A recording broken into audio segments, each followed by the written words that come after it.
नमस्कार, मैं विजय राजेश सिंह परमार आपको प्रणाम करता हूं, आपका अभिनंदन करता हूं और सर्वप्रथम मैं संपूर्ण मध्य प्रदेश के निवासियों को आज मध्य प्रदेश की स्थापना दिवस पर बहुत बहुत बधाई और बहुत बहुत शुभकामनाएं देता हूं। आज का दिन हम मध्य प्रदेश वासियों के लिए बेहद महत्वपूर्ण और हर्षोल्लास का दिन है। आज ही के दिन हमारे मध्य प्रदेश का वर्तमान स्वरूप हमारे सामने आया था। दोस्तों, हम भगवान से यही प्रार्थना करते हैं कि हमारा मध्य प्रदेश बहुत तीव्र गति से आगे बढ़े, समृद्धि संपन्नता की ओर बढ़े और मेरे मध्य प्रदेश के सभी निवासी खुशहाल रहें, समृद्धिशाली रहें और आगे बढ़ते रहें। आज इस वीडियो के माध्यम से मेरा जो उद्देश्य था वो आपको बधाई देना था कि आज मैं मध्य प्रदेश की स्थापना दिवस पर आपको बधाई दूं। लेकिन बधाई देने के साथ साथ मैं कुछ चर्चा भी आपके साथ करना चाहता हूं और उस चर्चा के लिए ही आपके समक्ष उपस्थित हुआ हूं। बधाई तो मैं लिखित में भी दे सकता था, लेकिन मेरा मन हुआ कि क्यों ना हम मध्य प्रदेश की स्थापना को लेकर चर्चा करें। दोस्तों, मैं आज इस वीडियो के माध्यम से आप सबके साथ अपनी बात रखना चाहता हूं और ये बात मैं रखना चाहता हूं उन लोगों के लिए जिन्हें शायद न पता हो कि मध्य प्रदेश की स्थापना कैसे हुई, क्या क्या घटनाक्रम घटा। यदि हम मध्य प्रदेश की स्थापना को समझ लेंगे तो हम पूरे भारत के राज्यों की स्थापना को भी समझ लेंगे। क्योंकि हम भारत के निवासी हैं, हर राज्य हमारे लिए आदरणीय है, सम्मानीय है और हमें हर राज्य की भी जानकारी होनी चाहिए। लेकिन जब हम मध्य प्रदेश के निवासी हैं, बड़े सौभाग्यशाली हैं।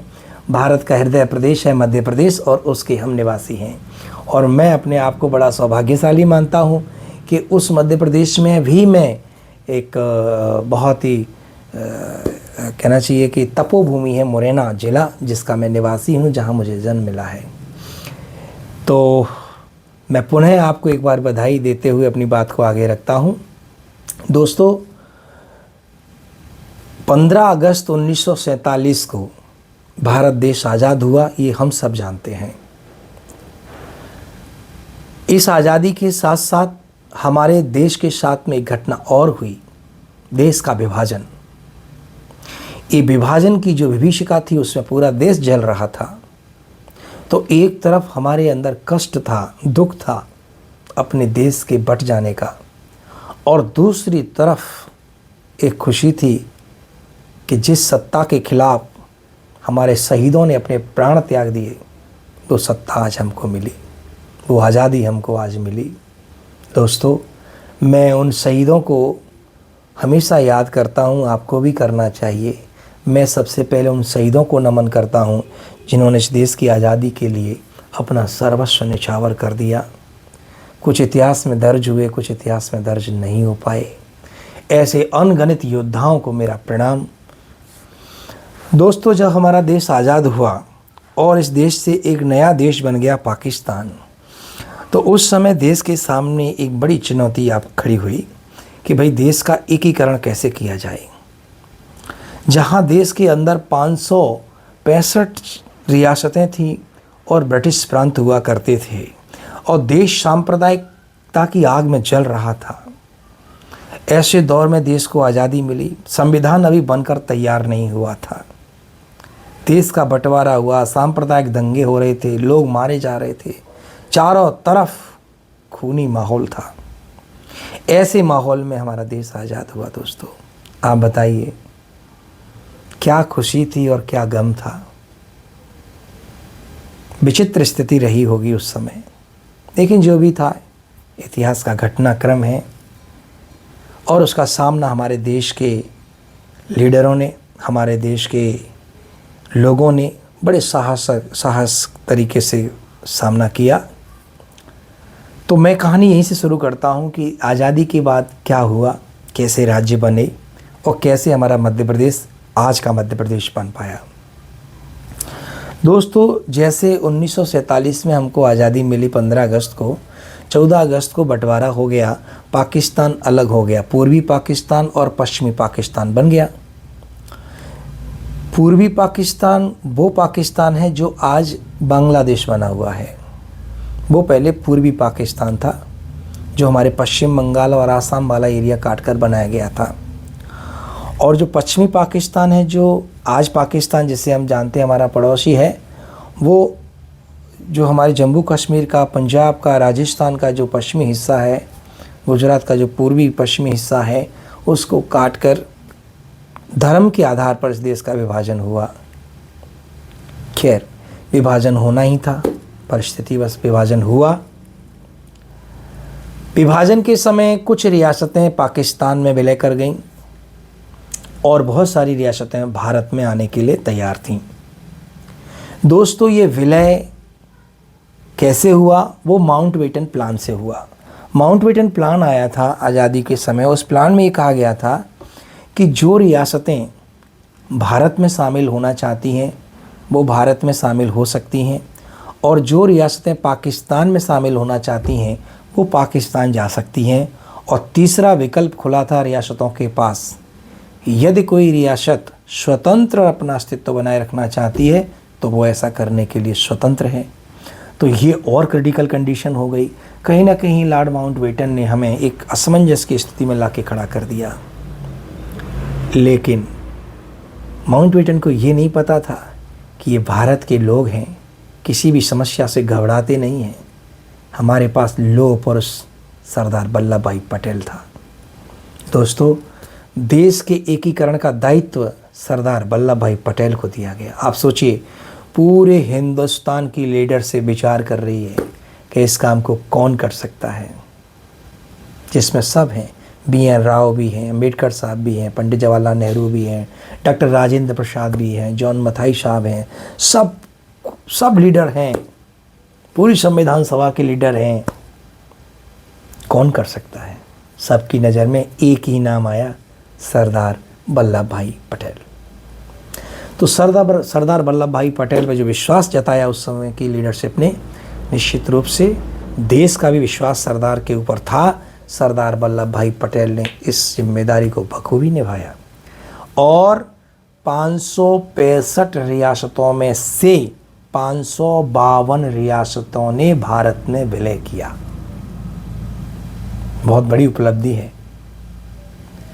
549 रियासत जो थीं उन्होंने तो बेहिचक भारत में विलय कर दिया। 3 रियासतें ऐसी थीं भारत की जिन्होंने बाद में विलय किया। कुछ समस्या उनके साथ हुई, जैसे जूनागढ़ रियासत। जूनागढ़ रियासत जो हिंदू बाहुल्य रियासत थी, हिंदू धर्म बाहुल्य रियासत थी, जिसके शासक नवाब साहब थे। उन नवाब साहब ने इस जूनागढ़ रियासत का विलय पाकिस्तान में कर दिया, जनता को बिना विश्वास में लिए। जब जूनागढ़ की जनता को ये पता चला तो जूनागढ़ की जनता ने सुबह होते ही आंदोलन कर दिया, विद्रोह कर दिया। जब विद्रोह हुआ तो ये बात आई कि भी जनमत संग्रह होना चाहिए। जब जनमत संग्रह कराएगा जूनागढ़ में, तो जूनागढ़ की 90% प्लस पॉपुलेशन ने भारत में विलय के पक्ष में अपना मत दिया और इस प्रकार से जूनागढ़ रियासत रेफरेंडम के माध्यम से भारत में विलय हो गई। दूसरी एक समस्या पैदा कर रही थी रियासत, उसका नाम था हैदराबाद का निज़ाम। हैदराबाद रियासती हैदराबाद का जो निज़ाम था वह बड़ी अटपटी स्थिति की बात कर रहा था। वो न भारत में विलय चाहता था, न पाकिस्तान में चाहता था, और दोनों तरफ आश्वासन देके बैठा हुआ था। कहानी वो थोड़ी लंबी है, मैं उसकी चर्चा यहाँ नहीं करूँगा, लेकिन अंततः हैदराबाद पर पुलिसिया कार्रवाई हुई और उस पुलिसिया कार्रवाई से हैदराबाद का विलय भारत में हो गया। तीसरी हमारी रियासत थी जम्मू कश्मीर। जम्मू कश्मीर आप जानते हैं मुस्लिम बाहुल्य रियासत थी, लेकिन वहाँ के शासक हिंदू थे। जूनागढ़ के जस्ट विपरीत स्थिति थी हमारे जम्मू कश्मीर में, और हरी सिंह जी भी कुछ ऐसी ही डिलेमा कंडीशन में थे। वो कभी पाकिस्तान की बात करते, कभी इंडिया की बात करते, और वास्तविक जो उनका मेन मोटिव था वो ये था कि हम स्वतंत्र रहेंगे और एक अलग देश बना लेंगे। लेकिन सरदार पटेल की दूरदर्शिता के चलते और पाकिस्तान की जो हमेशा से बेवकूफ़ी करता ही आया है, उस बेवकूफ़ी का प्रतिफल ये था कि महाराजा हरी सिंह ने अपनी स्वेच्छा से विलय पत्र पर हस्ताक्षर करके भारत में विलय कर दिया था। तो इस प्रकार से एन 552 रियासतों का विलय भारत में हो गया था। दोस्तों, कुछ ब्रिटिश प्रांत पाकिस्तान में चले गए थे, कुछ ब्रिटिश प्रांत हमारे भारत में बच गए थे। इन सबको मिला के आज़ादी के बाद इन सबको मिला के 4 कैटेगरी के स्टेट बनाए गए। ए कैटेगरी के स्टेट, बी कैटेगरी के स्टेट और सी कैटेगरी के स्टेट तथा डी कैटेगरी के स्टेट। यानी स्टेट्स को एक जैसा नहीं बनाया गया, बल्कि स्टेट में क्या किया गया,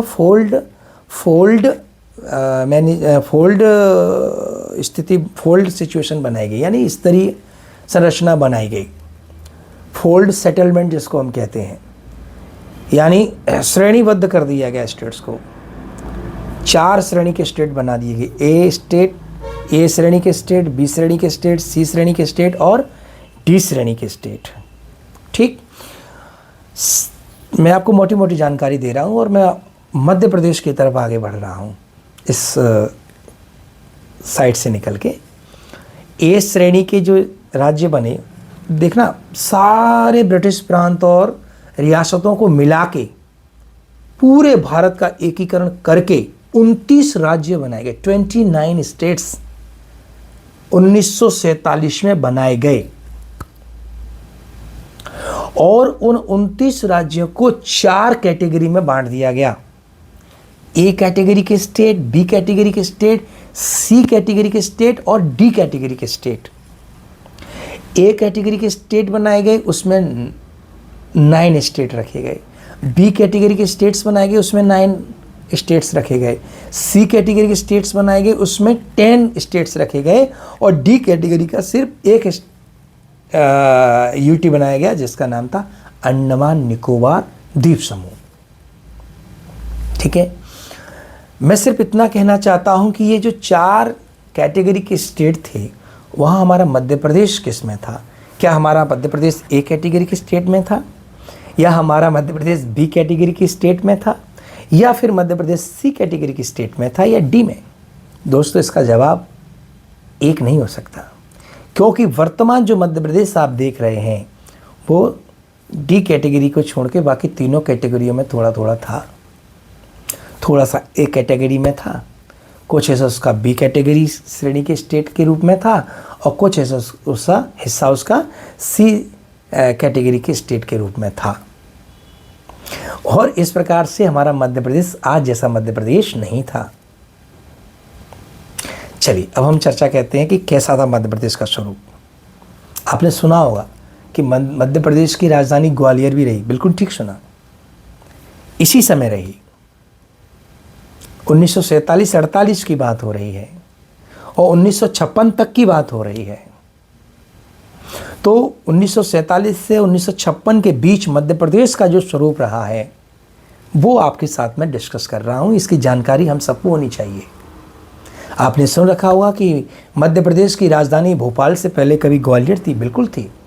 मध्य प्रदेश की राजधानी रीवा है। बिल्कुल थी। मध्य प्रदेश की राजधानी नागपुर है। बिल्कुल रही थी। मध्य प्रदेश की राजधानी इंदौर थी। बिल्कुल रही थी। यानी मध्य प्रदेश की 4 राजधानियाँ, यानी इस मध्य प्रदेश वाले रीजन में 4 स्टेट थी। कुछ स्टेट ए कैटेगरी वाला हिस्सा था, कुछ बी कैटेगरी का, कुछ सी कैटेगरी का। तो राजधानी ग्वालियर भी थी, इंदौर भी थी, रीवा भी थी और नागपुर थी। कैसे? और भोपाल थी। भोपाल थी। ठीक। अब मैं आपको बताने जा रहा हूं कि कौन कौन सा एरिया था मध्य प्रदेश का जो स्टेट के रूप में चिन्हित किया गया था, बी कैटेगरी में या सी कैटेगरी में या फिर वो ए कैटेगरी में। ठीक है, तो मैं इसकी चर्चा शुरू करता हूँ। सबसे पहले मैं बात करता हूँ मध्य भारत प्रांत की। मध्य भारत प्रांत बनाया गया और ये मध्य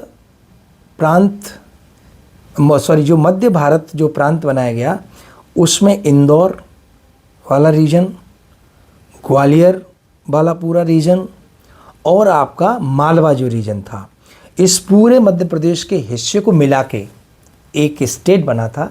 इसे मध्य भारत प्रांत कहा गया था और इसकी राजधानी ग्वालियर बनाई गई। इसकी राजधानी ग्वालियर बनाई गई और इसकी दूसरी राजधानी इंदौर बनाई गई। चूँकि इंदौर की होलकर रियासत थी और ग्वालियर की सिंधिया रियासत थी। ये दोनों ही रियासतें बहुत बड़ी थी और इनके हित आपस में टकरा रहे थे। तो दोनों के हितों को साधने के लिए दोनों ही शहरों को राजधानी बनाया गया। मध्य भारत प्रांत की राजधानी दो बनाई गई, ग्वालियर और इंदौर। ठीक है।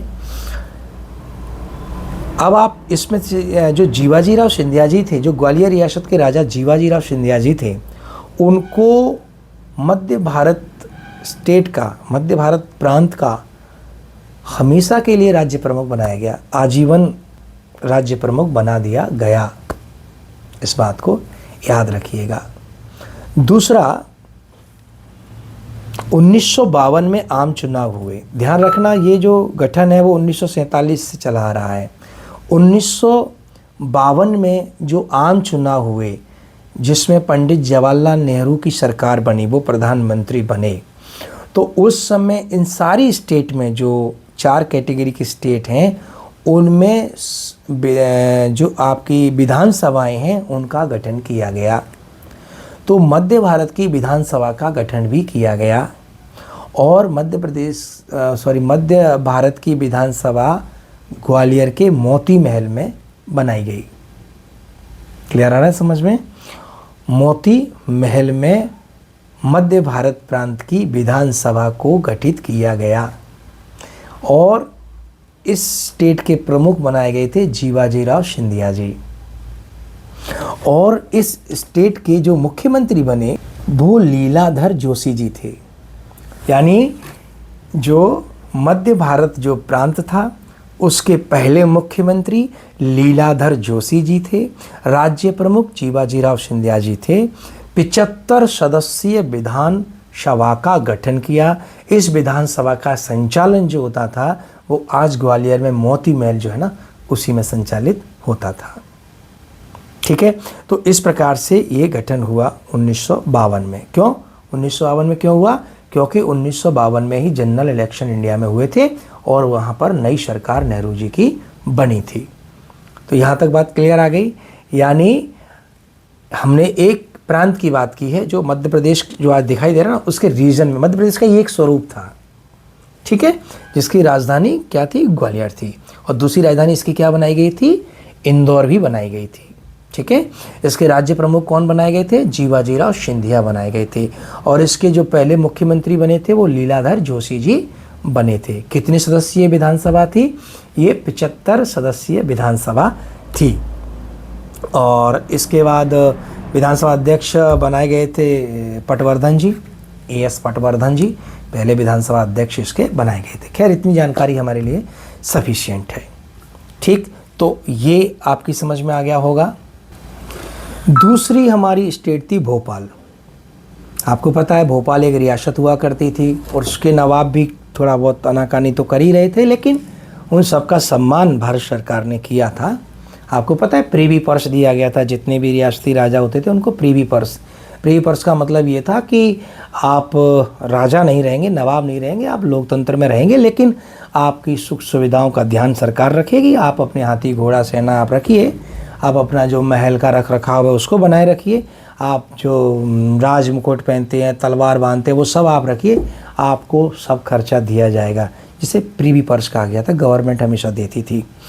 तो नवाब ने भी अपनी रियासत का विलय इसका भोपाल का भारत में किया था और भोपाल की राजधानी भोपाल ही बनाई गई थी। भोपाल की विधानसभा का गठन किया गया था। भोपाल के पहले जो मुख्यमंत्री बने थे भोपाल स्टेट के, वो डॉक्टर शंकर दयाल शर्मा जी थे। डॉक्टर शंकर दयाल शर्मा जी जो बाद में हमारे देश के राष्ट्रपति भी बने हैं, वही डॉक्टर शंकर दयाल शर्मा जी इस भोपाल स्टेट के पहले मुख्यमंत्री बने। और सुल्तान मोहम्मद खां विधानसभा अध्यक्ष बने थे। सुल्तान मोहम्मद खान पहले कौन बने थे? विधानसभा अध्यक्ष बने थे। और पहले मुख्यमंत्री भोपाल स्टेट के कौन बने थे? हमारे डॉक्टर शंकर दयाल शर्मा जी बने थे, जो भोपाल के ही रहने वाले थे। तो इस तरह से 2 कैपिटल हो गए हमारे मध्य प्रदेश वाले, इसमें 2 स्टेट हो गए। तीसरा था विंध्य प्रांत। विंध्य प्रांत हमारा तीसरा स्टेट था, जो आज रीवा वाले रीजन में है। जिसकी कैपिटल रीवा थी और जिसकी विधानसभा भी रीवा में बनाई गई थी। ठीक है।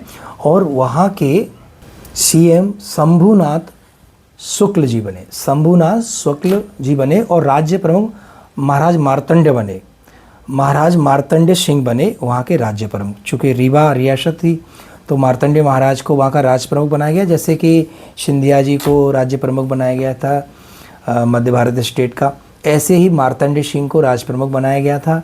और आपके शंभुनाथ शुक्ल जी को मुख्यमंत्री बनाया गया था। 60 सदस्यीय विधानसभा का गठन किया गया था और इस विंध्य प्रदेश की राजधानी बनाई गई थी रीवा। तो ये तीसरी के स्टेट हो गया हमारे यहाँ। ठीक है। अब चौथा जो स्टेट था उसको सुनिए, मध्य प्रांत। मध्य प्रांत ये जो बरार वाला रीजन था, छत्तीसगढ़ वाला रीजन था, महाकौशल वाला रीजन था, इस सबको मिला के मध्य प्रांत बनाया गया था। और इसका आजकल जो हिस्सा बरार वाला हिस्सा है वो आज हमारे मध्य प्रदेश में नहीं है, वो महाराष्ट्र यानी तत्कालीन मुंबई स्टेट को दे दिया गया था। इन सबको मिला के ये हमारा एक चौथा स्टेट इसी हिस्से में था और इसकी राजधानी थी नागपुर। आप सुनते हैं ना, मध्य प्रदेश की राजधानी नागपुर भी रही है, बिल्कुल रही है। और पंडित इसके रविशंकर शुक्ल जी इसके पहले सीएम बने थे। तो इस तरह से ये राजधानी नागपुर रही है। तो कुल मिला के ये हमारे मध्य प्रदेश का स्वरूप था। समझ में आ गया? तो मध्य प्रदेश आज जैसा नहीं था, बल्कि मध्य प्रदेश का कुछ हिस्सा ए ग्रेड स्टेट में था, कुछ बी ग्रेड स्टेट में था, कुछ सी ग्रेड स्टेट में था। डी ग्रेड स्टेट में मध्य प्रदेश का कोई हिस्सा नहीं था। और भारत का केवल एक ही हिस्सा डी ग्रेड में आता था, उसका नाम था अंडमान निकोबार द्वीप समूह। दोस्तों, इस प्रकार से 29 राज्य बने थे उस समय, और 29 राज्य इसी प्रकार से बने हुए थे। और 29 राज्यों में से 4 ऐसे हिस्से हैं जो आज के हमारे मध्य प्रदेश में समाहित थे, जिसमें एक राजधानी रीवा हुआ करती थी, दूसरी ग्वालियर हुआ करती थी, इंदौर हुआ करती थी, है ना, और नागपुर हुआ करती थी। ठीक है। और भोपाल हुआ करती थी। तो इस प्रकार से ये स्थिति बनी। समझ में आ गया? अब क्या हुआ भाई, ये कैटेगरी ग्रेड वाइज जो स्टेट बनाए गए थे कुछ ठीक नहीं लग रहे थे। अब इसका फिर से पुनर्गठन हो, ठीक से हो, तो 1947 के बाद ही एक कमेटी बनाई गई थी, डीपी धर आयोग, डीपी धर कमीशन बनाया गया था। और उस कमीशन को इसलिए बनाया गया था कि वो कमीशन ये बताए कि राज्यों का गठन ऐसे ही रहेगा या कुछ चेंज इसमें करें। और चूँकि उस समय देश का विभाजन धर्म के आधार पर हो गया, तो बड़ी विडंबना इस देश के साथ हो रही थी कि इस देश के अंदर भाषा के आधार पर राज्यों का पुनर्गठन हो, ये सी डिमांड चल रही थी। तो भाषा के आधार पर जब किसी भी देश में डिमांड चलती है राज्यों के पुनर्गठन की, तो वहाँ पर आपसी संघर्ष होता है। तो भारत में भी आपसी संघर्ष चल रहा था। तो इस संघर्ष को कैसे निजात पाया जाए, इसके लिए डीपी धर कमीशन बनाया। डीपी धर कमीशन को ये कहा गया कि आप ये जांच कीजिए देश में कि क्या भाषा के आधार पर राज्यों का पुनर्गठन किया जा सकता है। डीपी धर आयोग जो बना था डीपी धर साहब की अध्यक्षता में, उन्होंने साफ और स्पष्ट रूप से कह दिया कि भाषा के आधार पर हम राज्यों का पुनर्गठन नहीं कर सकते। राज्यों का पुनर्गठन हो सकता है तो वो सिर्फ और सिर्फ प्रशासनिक आधार पर हो सकता है। जब ये रिपोर्ट आई डीपी धर साहब की, तो पूरे देश में हाहाकार मच गया। जो भाषा के आधार पर स्टेट के पुनर्गठन की मांग कर रहे थे, राज्य बनाने की मांग कर रहे थे, उनको धक्का लगा। तो इससे क्या हुआ, जो भाषा के आधार पर राज्यों की जो डिमांड थी वो बहुत उग्र हो गई। अब इसे देखते हुए फिर एक समिति बनाई गई। उस समिति में पंडित जवाहरलाल नेहरू, सरदार वल्लभ भाई पटेल और पट्टाभी सीताराम मैया, ये तीनों लोग थे, भारत के कर्ता धर्ता लोग थे ये। इसमें कोई अध्यक्ष नहीं था, बल्कि 3 सदस्यीय समिति बनाई गई। शॉर्ट में इनके नाम से ही इस समिति को जाना जाता है, जैसे जेवीपी समिति इसको कहते हैं, जवाहरलाल नेहरू और सरदार वल्लभ भाई पटेल और पट्टाभी सीताराम मैया। तो जेवीपी समिति की रिपोर्ट आई। जेवीपी समिति ने यह कहा कि धर कमीशन ठीक कह रहा है, भाषा के आधार पर हम राज्यों को नहीं बना सकते। जैसे ही ये रिपोर्ट की प्रकाशन हुआ, वैसे ही देश में हाहाकार मच गया। तो जो लोग भाषा के आधार पर राज्य बनाने की मांग कर रहे थे, उनको बड़ा धक्का लगा, क्योंकि जेवीपी समिति कोई मामूली समिति नहीं थी। ये उन्हीं लोगों की समिति थी जिनको देश चलाना था, जो देश के प्रधानमंत्री थे, गृह मंत्री थे। तो कांग्रेस के एक बड़े लीडर थे साउथ इंडिया से, पोट्टी श्रीरामल्लू। पोट्टी श्रीरामल्लू ने अनशन शुरू कर दिया कि नई साहब भाषा के आधार पर हमारा आंध्र प्रदेश बनना चाहिए, तमिल भाषी राज्य बनना चाहिए। कुल मिला के ये 56 दिन की भूख हड़ताल चली पोट्टी श्रीरामल्लू जी की, और 56 दिन बाद उनकी डेथ हो गई। जैसे उनकी डेथ हुई पूरे देश में ये मान लो कि तबाही आ गई, हाहाकार मच गया, जनता उग्र हो गई। तो फिर आखिर पर सरकार को झुकना पड़ा और 1952 में सरकार को भाषा के आधार पर एक राज्य बनाना पड़ा, जिस राज्य का नाम था आंध्र प्रदेश। ठीक है। जैसे ही आंध्र प्रदेश तमिल भाषी राज्य बनाया गया, वैसे ही अन्य क्षेत्र में यानी भारत के अन्य भागों में भी भाषा के आधार पर राज्य बनाने की मांग जोर शोर से उठने लगी। अब क्या किया जाए? तो राज्यों का पुनर्गठन हो कैसे, इसके लिए फिर एक कमीशन बनाया गया। उस कमीशन का नाम है फजल अली कमीशन। फजल अली हाई कोर्ट के जज रहे थे, रिटायर थे। फजल अली की अध्यक्षता में कमीशन बनाया गया। उसके 2 मेंबर बनाए गए, हृदयनाथ कुंजरू और के.एम. पाड़िकर। ये दोनों इस समिति के मेंबर थे। इस समिति का गठन 1953 में किया गया और इस समिति को अपनी रिपोर्ट प्रस्तुत करनी थी कि राज्यों का पुनर्गठन कैसे हो। इस समिति ने 1955 में अपनी रिपोर्ट दी और इस समिति ने ये कहा कि राज्यों का पुनर्गठन व्यापक स्तर पर भाषा के आधार पर हो सकता है। याद रखना, इस कमेटी की रिपोर्ट ने, फजल अली जो कमीशन था उसकी रिपोर्ट में कहा गया कि व्यापक स्तर पर भाषा के आधार पर राज्यों का पुनर्गठन हो सकता है, लेकिन एक भाषा एक राज्य जैसी डिमांड को नहीं माना जा सकता। यानी 1 लैंग्वेज 1 स्टेट जो डिमांड चल रही थी, वो डिमांड इस कमीशन के द्वारा रिजेक्ट कर दी गई। हाँ, ये कहा कि भाषा व्यापक स्तर का मतलब ये होता है कि ऐसा नहीं है कि एक स्टेट में एक ही भाषी लोग रहेंगे, उस स्टेट में एक से अधिक भाषी लोग भी रह सकते हैं। तो भाषा के आधार पर जो भाषा बाहुल्य जिस भाषा के ज़्यादा लोग हैं उस आधार पर उस राज्य को बनाया जा सकता है, पर ऐसा नहीं है कि उस राज्य में से जो अन्य भाषी लोग उनको भगा दिया जाएगा, ऐसा नहीं होगा। इसे कहते हैं व्यापक स्तर पर भाषा के आधार पर राज्य बनाए जा सकते हैं, लेकिन 1 लैंग्वेज 1 स्टेट की डिमांड को रिजेक्ट कर दिया गया इस कमीशन के द्वारा। इस कमीशन ने कहा कि साहब राज्य बनाइए, और एक और इस कमीशन ने कहा कि जो कैटेगरी बनाई गई हैं स्टेट्स की, उन कैटेगरी को समाप्त कर दिया जाए। उन कैटेगरी को समाप्त करके सभी राज्यों को एक ही जैसा बना देना चाहिए। यानी जो ए कैटेगरी के स्टेट, बी कैटेगरी के स्टेट, सी कैटेगरी के स्टेट और डी कैटेगरी के स्टेट्स हैं, उनको कैटेगरी को समाप्त करके सब राज्यों को एक जैसा बना देना चाहिए। ये इस रिपोर्ट में कहा गया। भारत सरकार ने इसकी रिपोर्ट को माना। और एक और बात कही गई इस रिपोर्ट में कि भारत में सारे 29 राज्यों को मिला के 14 राज्य बनाए जाएं और 3 यूटी बनाए जाएं, यूनियन टेरिटरी बनाए जाएं। तो इस प्रकार से फजल अली कमीशन का जो रिपोर्ट था वो प्रकाशित हुआ। भारत सरकार ने उस रिपोर्ट को माना और भारत सरकार ने राज्यों का पुनर्गठन करना शुरू कर दिया। कमीशन ने ये कहा था कि 16 राज्य बने और 3 केंद्र शासित प्रदेश बने, लेकिन भारत सरकार ने 16 की जगह 14 राज्य बनाए और 6 केंद्र शासित प्रदेशों का निर्माण किया।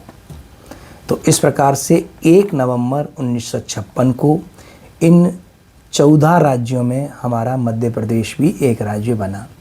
और जो 4 राजधानियां हुआ करती थी, 4 स्टेट हमारे इस हिस्से में थे, उस सबको हटा दिया गया और मध्य प्रदेश को पुनर्गठन किया गया 1956 में 1 नवंबर को ही। और उसमें बरार वाला जो रीजन था वो हमने तत्कालीन बम्बई स्टेट को दे दिया। कुछ हमारा रीजन था वो हमने राजस्थान से एक्सचेंज किया, सुनील टप्पा वगैरह, और कुछ हमने इधर रीवा साइड में अपना काट छाट के मध्य प्रदेश जो हमारा दिख रहा है सन 2000 से पहले का, वो मध्य प्रदेश बन के तैयार हुआ। तो ये कहानी है हमारे मध्य प्रदेश की बनने की। ऐसे ही हमारे भारत के और भी राज्य बने। दोस्तों, मैं आपको बताना चाहता हूँ कि सन 2000 में राज्य का पुनर्गठन आयोग फिर बना था, तो उसमें हमारे मध्य प्रदेश का फिर से एक बार विभाजन हो गया था और जो छत्तीसगढ़ नया राज्य उससे बन गया था। तो सन 2000 के बाद जो वर्तमान स्वरूप आपको दिखाई दे रहा है मध्य प्रदेश का, वो आपके सामने है। तो दोस्तों, ये थी मध्य प्रदेश के बनने के पीछे की कहानी। और 1956 में हमारा वर्तमान मध्य प्रदेश अपने अस्तित्व में आया था। सन 2000 में फिर से हमारे मध्य प्रदेश का पुनर्गठन हुआ और आज हम उसी मध्य प्रदेश में बैठे हुए हैं। सन 2000 के बाद का जो मध्य प्रदेश हमको मिला है, क्योंकि छत्तीसगढ़ जो काफ़ी रिच था नेचुरल रिसोर्सेज में, वो हमारे मध्य प्रदेश से अलग हुआ। कुल मिला के हमारा ये सोया स्टेट, मध्य प्रदेश को सोया स्टेट कहते हैं। मैं सब किसानों को बधाई देता हूँ जो सोयाबीन का उत्पादन करते हैं, क्योंकि जो किसान सोयाबीन का उत्पादन कर रहे हैं उन्होंने इस प्रदेश का नाम गौरवान्वित किया है। पूरा हिंदुस्तान मध्य प्रदेश को सोया स्टेट के रूप में जानता है। मध्य प्रदेश चना के उत्पादन में प्रथम स्थान पर है। मध्य प्रदेश हीरे के उत्पादन में प्रथम स्थान पर है। डायमंड प्रोड्यूसर है हमारा एमपी, लेकिन दुर्भाग्यवश हम हीरे का उत्पादन जरूर है, लेकिन हीरे का लाभ मध्य प्रदेश के नागरिकों को नहीं मिल रहा है। ये हमारी पीड़ा है और हम अपेक्षा करते हैं कि कोई भी सरकार ऐसी आएगी जो मध्य प्रदेश के अंदर ही डायमंड का जो व्यापार है, डायमंड का जो व्यवसाय है, उसको बढ़ावा देगी। मध्य प्रदेश अपनी अनेक विशेषताओं के लिए जाना जाता है। मध्य प्रदेश अपने जंगलों के लिए जाना जाता है। मध्य प्रदेश में सर्वाधिक जंगल हैं। मध्य प्रदेश अपनी आदिवासी बाहुल्य प्रदेश के लिए जाना जाता है। मध्य प्रदेश में तमाम जनजातियां निवास करती हैं। भारत की सब सर्वाधिक अगर आदिवासी कहीं रहते हैं जनसंख्या में, तो वो हमारे मध्य प्रदेश में रहते हैं। तो मध्य प्रदेश अपनी अनेक विशेषताओं को समेटे हुए है और हम सब मध्य प्रदेश के निवासी हैं। और आज 1 नवंबर है, 1 नवंबर 2025। हम सब आज के दिन को सेलिब्रेट कर रहे हैं। मैंने कुछ बातें मध्य प्रदेश के निर्माण से संबंधित आपके समक्ष शेयर की हैं। अगर आप इस वीडियो को सुनते हैं तो आपको अच्छा लगेगा और उम्मीद करता हूं कि आप भी ये बातें अपने परिवार में अपने बच्चों के साथ शेयर करें, अपने भाइयों के साथ शेयर करें, जिससे सबको ये जानकारी हो कि हमारा प्यारा सा मध्य प्रदेश कैसे बनकर अपने अस्तित्व में आया है। मुझे पूरी उम्मीद है कि आपने इस वीडियो को ध्यान से सुना होगा और बार बार आप सुन सकते हैं। अगर कोई तथ्य ऐसा है तो मुझे कमेंट बॉक्स में लिखकर आप पूछ सकते हैं, बता सकते हैं, सजेशन दे सकते हैं। अगर आपका कोई सुझाव है मेरे लिए तो वो आप दीजिए। और कमी तो हमेशा रहती है, किसी न किसी वीडियो में कोई ना कोई कमी तो रहती है, तो निश्चित रूप से इसमें भी कोई ना कोई कमी होगी। लेकिन आमतौर पर मैं ऐसे ही बैठा हुआ था और मुझे लगा कि चूँकि हम मध्य प्रदेश के निवासी हैं तो मध्य प्रदेश का निर्माण कैसे हुआ है ये जानकारी हम सबको होनी चाहिए। तो आज जो मध्य प्रदेश हमारा फल फूल रहा है, आज हमारे मध्य प्रदेश में 55 ज़िले हैं, है ना, और संभाग हैं, सब चीज़ें हैं, कोई दिक्कत नहीं है। बस यही है कि हमारे मध्य प्रदेश का युवा खुशहाल रहे, हमारे मध्य प्रदेश का किसान खुशहाल रहे, क्योंकि हमारा मध्य प्रदेश कृषि प्रधान प्रदेश है। किसानों की भूमिका बहुत बड़ी है। और हमारे मैं मुरैना क्षेत्र से बात कर रहा हूँ। हमारे मुरैना सरसों के लिए जाना जाता है, भिंड मुरैना। तो सरसों के उत्पादन की वजह से पीला सोना जिसे हम कहते हैं, इसकी वजह से भी, मुरैना की वजह से भी हमारे मध्य प्रदेश की ख्याति है। और जब भी कोई प्रश्न पूछा जाता है कि भाई आपके मध्य प्रदेश में पीला सोना कहाँ पर होता है, तो वो मुरैना का नाम आता है। तो मुरैना चंबल घड़ियाल के लिए भी जाना जाता है। ऐसी तमाम प्राकृतिक संपदाएं मध्य प्रदेश में भरी पड़ी हुई हैं। हमारा मध्य प्रदेश प्राकृतिक संपदाओं से परिपूर्ण है। भगवान ने, ईश्वर ने हमें बहुत कुछ दिया है, बस हमें इसको समावेशी तरीके से इसका प्रयोग करना है। प्रकृति को क्षति न पहुँचे, वातावरण को क्षति न पहुँचे, इस बात का भी हमें ध्यान रखना है। बहुत बहुत धन्यवाद, बहुत बहुत आभार। फिर मिलेंगे एक नई जानकारी के साथ, एक नए वीडियो के माध्यम से। आप सबने मुझे ध्यान से सुना, इसके लिए मैं आप सबका बहुत बहुत आभार व्यक्त करता हूँ। मैं विजय राजेश सिंह परमार, मुरैना मध्य प्रदेश से आपको सादर नमस्कार और आपका आभार करता हूँ और आपको पुनः मध्य प्रदेश की स्थापना की बहुत बहुत बधाई देता हूँ। नमस्कार।